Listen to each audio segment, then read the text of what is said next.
Take Back the Night takes place each September. This year, due to COVID-19, like most events, it will look a little different. But joining me now to speak a little bit more about this year's iteration is Christine and Kayla. Welcome to the show, ladies. Thanks. Thank you very much for having us. All right, so before we dive into this year's event, maybe we could have a little background on exactly what Take Back the Night is and what it signifies. Well, if you don't mind, Kayla, I can go over that a little bit. Yeah, sure. Perfect.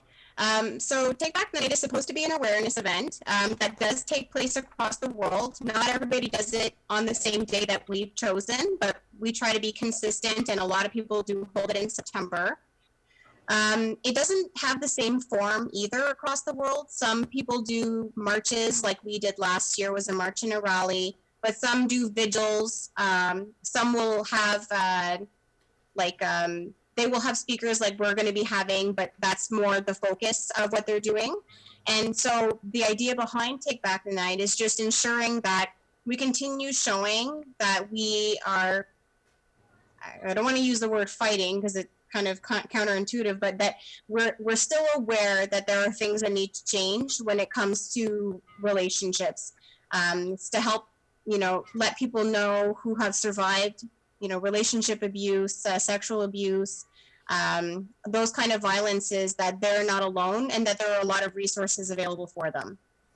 Absolutely, and you mentioned it's important to remind people of that. So why is it still important in this day and age? It's obviously an issue that hasn't gone away. Yeah, and unfortunately, still to this day, we'll have 1 in 6 men experience these kind of violences, 1 in 3 women. And what we have seen too, and why it's so important to still continue these events, even though there's a pandemic, is that like throughout the pandemic, unfortunately, because a lot of people they were enclosed with each other for such long periods of time, that there was a rise in the kind of abuses that we're talking about. So this is not something that is going away. We're more aware that this is occurring. Previously there was not talked about as much that there was abuse towards men and anybody who's non-binary or transgender, but with awareness comes knowledge that there are resources, and we don't have to be ashamed or feel guilty when we experience these kind of violences, that there are people who have been through it too and who want to help us. All right, and just before we talk about what this year's event is going to look like, because we know it will be much different, I do want to talk a little bit about last year, because I think it was your first year kind of taking over. And when you see that large group, that was leaving St. Lawrence College, and chanting and things like that, what was going through your mind, and what sort of power does that have? Kayla and I both got to work on that last year with Stephanie Screech, who you interviewed, and it was. To me, I was astonished that so many people were aware that this was an event that happened all the time, because to my shame, and I don't know, Kayla, if you were aware that this event happened before, but it was the first time I'd ever participated in a Take Back the Night event. It just was something that was far off the radar for me.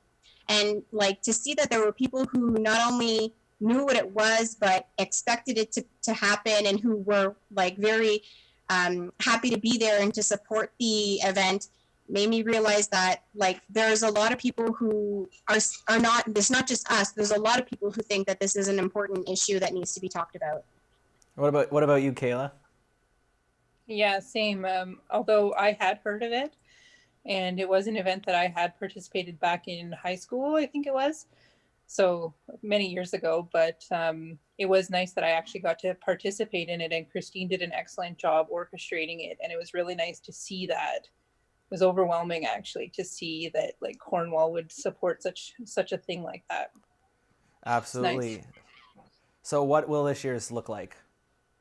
Very different. It took us quite a while to figure out what we were going to do, because we didn't know where to get started with something like this. And even just a few months ago, there was a lot of unknowns about being out there in public with people. So, we contacted the health unit to find out what the expectations would be if we met out in public, how that would play out. And it was very involved to do it that way. We talked about whether or not we would how we would do this virtual. Would we drop doing any kind of walk, because we're still encouraging people to go out for a walk, but with a partner, of course, just because we're not all going to be together. And like, so this year, the focus for us is a lot more on letting people know that a lot of the organizations who help survivors of abuse, they rely on community resources. So we talked about, donating either your time or actual money, or even just things that are useful for them to help in the community. The focus wasn't so much on that in previous years. Like last year and 2018, that's when our local union started taking over running it. We took that kind of like responsibility away from the nonprofits like Baldwin House and SAS, who were running the activity previously.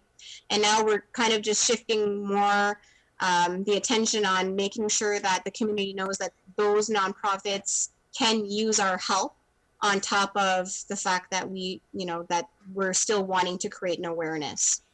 Absolutely. So how can people take part this year? I'll let you talk, Kayla. So we have an email that we're going to be doing a Zoom call. And if you can email us at the email to pre-register for the Zoom call so that we can send out the link to you. We're just trying to keep it slightly private so that we have the right audience. So it is an inclusive event, so anyone can request to join it, but we obviously don't want to make the link public.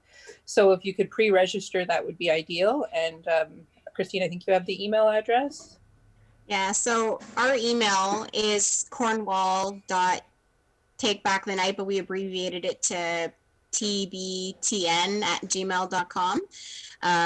So like we encourage people to either go on Facebook and find our event, which is just Take Back the Night 2020, or to email us at cornwall.tbtn@gmail.com, which allows us to know that you're interested so that we can send you the information to participate.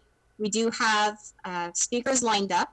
1, 2, 3. We have 4 speakers plus us who are going to be talking, and it will just be interesting to be able to hear from their perspective.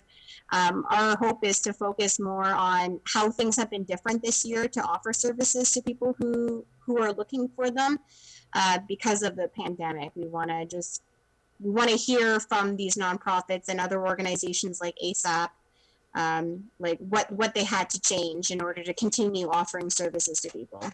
And another way to participate this year too, since we are asking that people do try to go on a march themselves or with a companion, I should say, we're encouraging you to take a photo of that and put it on Facebook and share it on social media with a hashtag of Take Back the Night 2020 or TBTN 2020, something like that. Excellent. Well, as you alluded to, in past years, this is something that Cornwall really does get behind, and I'm sure this year will be no different despite the new format. On that note, thank you both for joining me and for all your hard work, as well as the rest of the committee for putting this together.